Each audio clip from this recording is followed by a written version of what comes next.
Today we are going to talk about the role of adolescents in the Gram Sabha. So this is the 12 to 18 age group, those who are going to middle school and high school. In my previous talk, we spoke about 10 criteria of a good Gram Sabha, which will lead towards a good society, the Gram Swaraj. So why this special focus on adolescents? So according to me, there are several good qualities of these adolescents relevant to our work of Gram Sabha.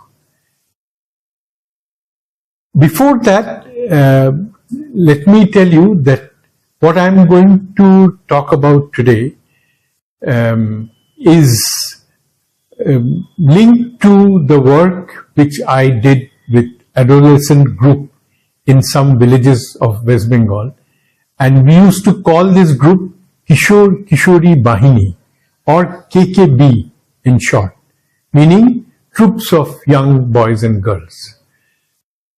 Now, the special qualities of these adolescents, according to me, they are that today in even remote Indian villages, many adolescents can read, write and do maths on paper.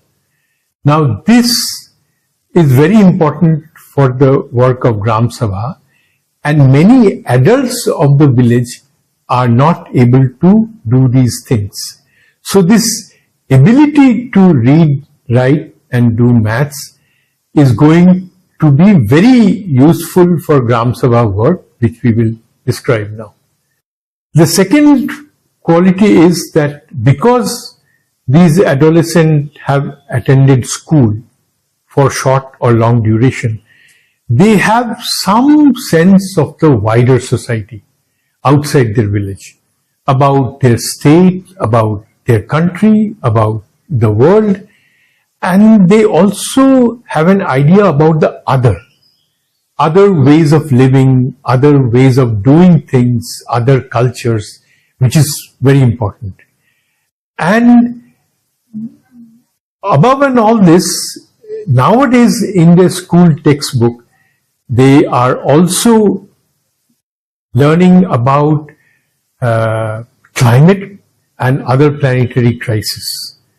So, all this enables them to bring these knowledge to the Gram Sabha meetings when they will think about innovative ways of solving problems.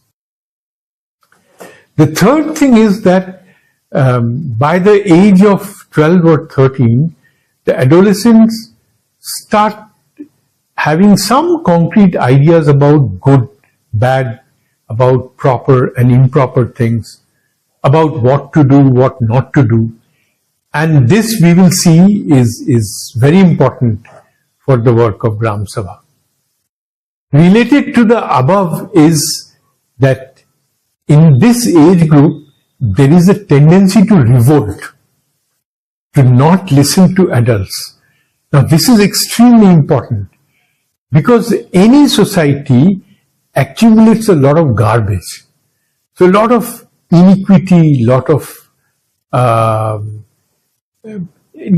starts accumulating, and this is utilized by selfish and wicked people. So adolescents have a tendency of being vocal against such destructive tendencies, and this will be of immense use if the Gram Sabha is going to move towards Swaraj or a good society. The final thing is something modern, which is the mobile phone. Many adolescents have access to mobile phone and they are very deft at using them. Now, there is a potential in mobile phones being used for the work of Gram Sabha. I'm using the word potential because we all have to figure out how to do this, how can these adolescents use the mobile phone for Gram Sabha work, and we need to do a lot of experiment on this. Now, what are these adolescents going to do in the Gram Sabha? When we talk about a gram or a village, the main thing is the natural environment and natural resources and people's livelihood linked to these. And so, discussion on how to organize and use our natural environment and natural resources in an optimum manner is going to be one of the main topics of discussion in the Gram Sabha. Now, in order to do this, there must be a lot of data and information. The data has to be precise, it has to be timely, in order for the Gram Sabha to be able to take decisions. Now, these adolescents are capable, again, they have the potential. They have the potential of doing surveys, of calculating, of analyzing the data and making presentations to the Gram Sabha, which then they can use to do their planning. Even in many textbooks today, you find that there is a provision for doing this. It's another matter that this does not happen. Now, apart from this, when if the adolescent start collecting this data and organizing and analyzing that, they will also have a very good idea about the degradations which are happening with Jal, Jangal and Jameen, with the land, with the trees, with the forests, with water, and then the Gram Sabha can come up with plans on how to stop this degradation, how to renew, how to revive these natural resources.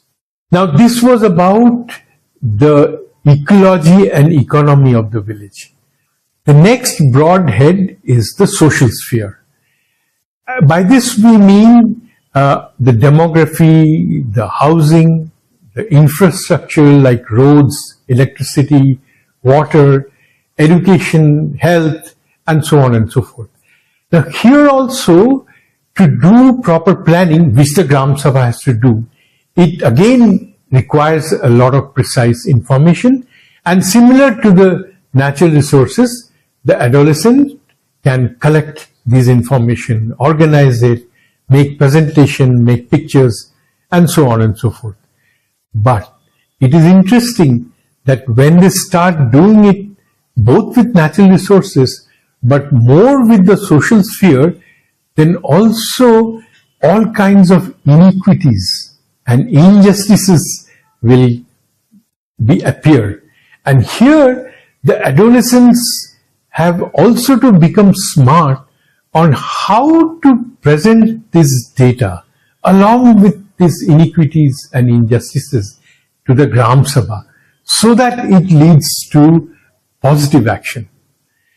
And therefore, what I'm trying to imply that when the adolescents are doing this group, in fact, it is also a kind of political education for them. So, linked to this is obviously an education in democracy. So, they read about democracy in their school textbook, they read the definitions, they read the history, and memorizing it and getting good marks in their exam is neither here nor there.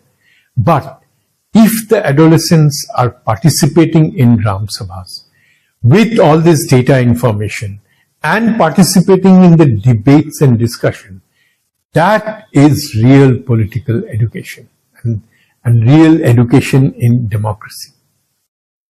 Now, for these adolescents, right from when in class 4, they start learning about maps.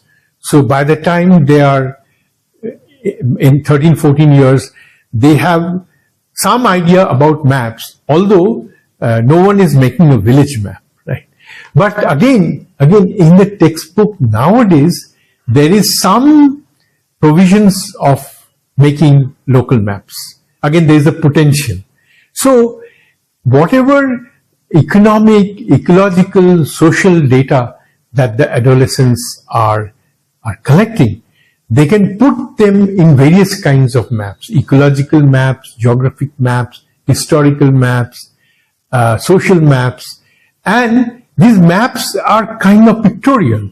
So in the Gram Sabha, where many people are not so literate, so the adolescent can do a job of making these pictorial presentations, which will enable people to see the picture and then able to do planning and take decisions. Now, when we talked about a good Gram Sabha, one of the things was these various subject committees. Now, these subject committees, obviously, they are going to require all this data information to do planning and to implement their plans. And therefore, one can imagine that these adolescents, they divide themselves up into these various subject committees. That would be according, and they can do it according to their own interest, right? So, can you imagine that in a Gram Sabha, there are these subject committees, and each subject committees, there is a group of adolescents who are doing this survey and survey analysis and presenting and writing down the reports and notes, etc. We also spoke about study circles, right? Study circles where villagers will form a voluntary group, and sometimes they will learn from outsiders things which they need but which they do not know very well.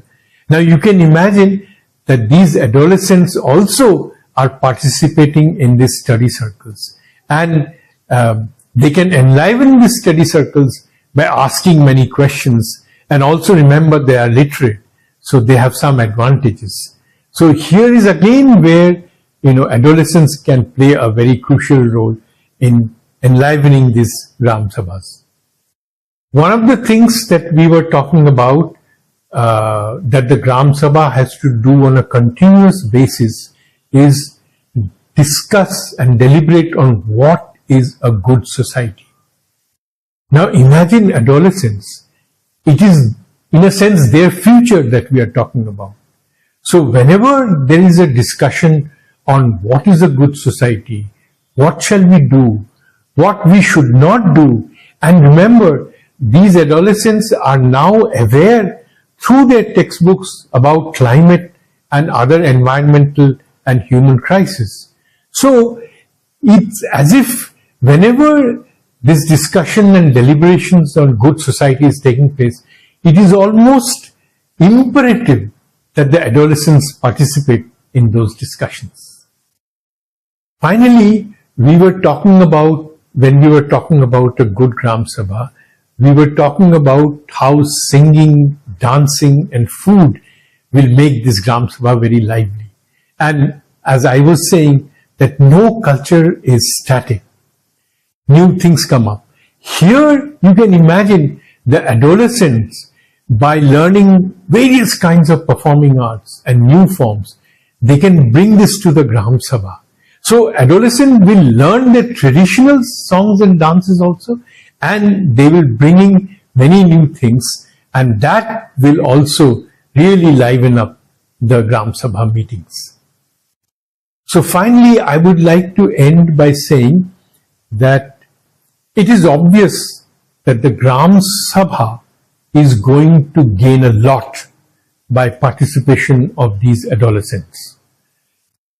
But on the other hand, for adolescents, when they do all this work to participate in the Gram Sabha, to make the Gram Sabha function better, in some senses, this is real education through productive work. And this is what both Tagore and Gandhi meant by education for Swaraj.